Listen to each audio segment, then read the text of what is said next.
Aubrey. I am excited for today's episode because I love traveling and I love talking about like cities from around the world, and I also love talking about IELTS. I know. I can't wait to hear your part two answer for this. You guys, we got a really interesting question about a part two answer about a city you would like to live in. And Jessica's going to share a sample answer. And this is going to be a good one today. Yeah, I'm stoked. So, this is inspired by a comment on our YouTube channel, IELTS Energy TV. If you are watching us on YouTube, make sure to hit subscribe right now. So here's the comment from Fazil Shabik. I hope I'm saying that name right because it was fun to say. So he said, or she, I think it's a he. I got a cue card saying a city you want to live in. And I talked about a city I want to shift to and live in the future. Is it off topic? No, that is exactly on topic. So a city you want to live in. This could be approached in two ways. First, it could be approached with the idea of a city I want to live in. It's like my dream city, but I can't live in it now. Right? I guess that could be a thing. But I think it's better to do what you did, Fazil. And what I'm going to do is to talk about a city I want to live in the future. I think that is the best interpretation of this question.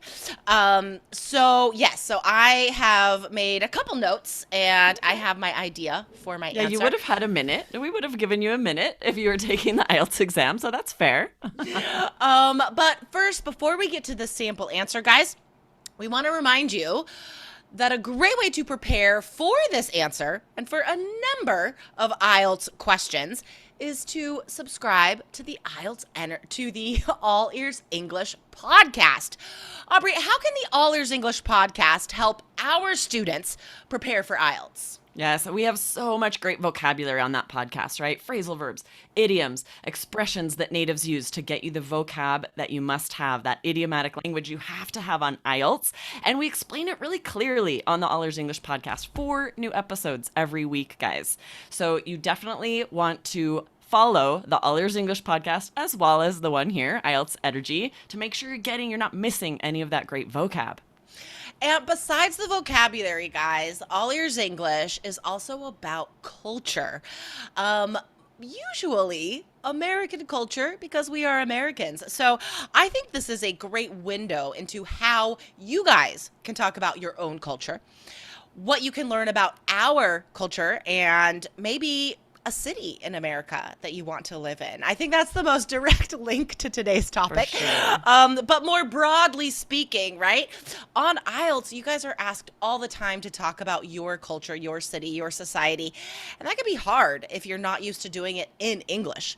Maybe you talk about it in your first language, but probably not in English. So I think the way we talk about our culture on All Ears English is a great way to learn and to educate yourself and to prepare to do this yourself, guys. So definitely just pause this podcast episode right now.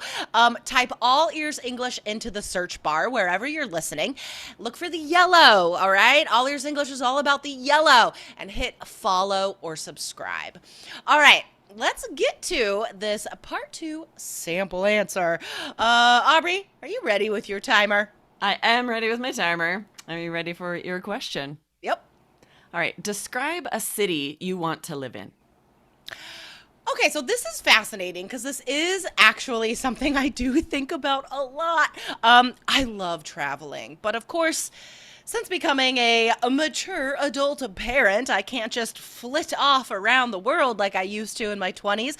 I'm pretty much committed to staying in Portland for the long haul at this point, but my son will go to college at some point, and at that specific juncture in my life, I will be free to travel. I don't want to sound like I'm, negative about staying in Portland and raising my son. I'm not. This is the best city for raising James and giving him tons of awesome experiences. But I cannot wait to travel in the future and to retire to a new city. So what I'm thinking now is Puerto Vallarta, Mexico. I actually have a book that I bought my mom for Christmas and then she let me borrow back. about retiring in Mexico. And I love just dreaming about it, right? I mean, that's the great thing about traveling is the planning and the researching and the dreaming. So I do think about this a lot. There are three parts to Puerto Vallarta, like the old part, the sort of middle part, and the new part. I want to live in the old part with the cobblestone streets and the what do you call it? The part of it's like a boardwalk in front of the beach, in front of the ocean. And I could picture myself having like a sweet, comfy little villa with overstuffed rattan chairs, just very breezy. Windows always open, tiled floors, so it's always cool in the heat of the summer, and a huge veranda, hopefully overlooking the ocean. And I could sit there and read. Thank Oh, you. oh, darn it. There's so much more I wanted to say. I know. Oh my gosh, I love Puerto Vallarta. It's one of my favorite me too. places. And I agree, I love the old part, but I also love the new part. They have really fun nightclubs there. I just want to stay in the old part, man. I get it. But okay, so what can students learn from that answer, Aubrey? Oh, so much great vocabulary. Flit off is a really good phrasal verb for just leaving kind of unannounced, nothing planned. You imagine flitting around. That verb is so high level. I don't hear it. I've never heard a student say that, I don't think. I've never heard a student say that either. It's an uncommon verb, but it's very fun. I feel like it's very visual because I picture fairies flitting around, like touching on a flower and flying off. Like that's how I picture Totally. that verb. Yes, and so when it's a phrasal verb like that, flit off means to leave with not really preparation, right? Just sort of unannounced, Like jump without from a care place in the to world. place. Jump Yeah. from place to place, exactly. So good. And then the idiom, the long haul, when you're talking about, okay, we're in Portland for the long haul. This is really great. If you think about long haul truckers, this is a semi truck that goes clear across the country. And we also use this to talk about anything that's going to last a while. We use this to exaggerate. Like if I'm like, oh, we're going to record for a couple hours, we're in this for the long haul. No, it's 2 hours. I'm just exaggerating, but it's really fun vocabulary. Yeah, like, and if you're asked on IELTS about your job, right, stuff like that, you could be like, I'm in this position for the long haul, or I don't want to be in this position for the long haul. I want a new job. Exactly, right? And then to say at that specific juncture, this is such a higher level way to say at that time. So if you feel yourself about to say then or at that time, throw this in. At that specific juncture, I will do something. That's what I had to do because I realized that I'd repeated at that point twice already. And like, maybe you can hear me hesitate a little bit because I'm like, I can't say that again. What's a paraphrase? And I came up with at that juncture. Yes. Nice. Well done, right? That's a skill you guys need to practice. If you feel yourself about to repeat a phrase, have something else in your pocket. Think of another way to say that. Use a filler phrase as you think of another way to say that. You don't want to repeat vocab. And then really great slang. Just the expression, tons of awesome experiences. And go back and listen to Jessica's intonation. You do not want to say tons of awesome experiences, right? If you say tons or so awesome, funny. emphasize it, right? Get that interesting variety of intonation. And then just all the details when you started talking about the old part of town, the cobblestone streets, overstuffed rattan chairs. I've never even heard that. It's so high level. What is a rattan chair? I don't even know. Oh, for real? Oh, Yeah. rattan. It's like it's those it's furniture made of sticks woven together. Do you know like what wicker. I mean? I've called them Oh, wicker like furniture. wicker. But it's also called a Yes. rattan chair. I have to look that up. Yes. New vocab for me. Yay. That's how high level it is, guys. Band 9. Awesome. And then, quick note, you'll notice there was one point where you were trying to come up with the word boardwalk, and it was on the tip of your tongue, and you used that great phrase to say, what do you call it? There was no pause, no hesitation. This was very native to go straight through and be like, what do you call it? Oh, a boardwalk, right? So guys, don't let that throw you off. If you can't come up with a vocab word, use that phrase. If it doesn't come to you right away, use a paraphrase, change the subject, say something else. Use these strategies to avoid those hesitations that pull down your fluency score.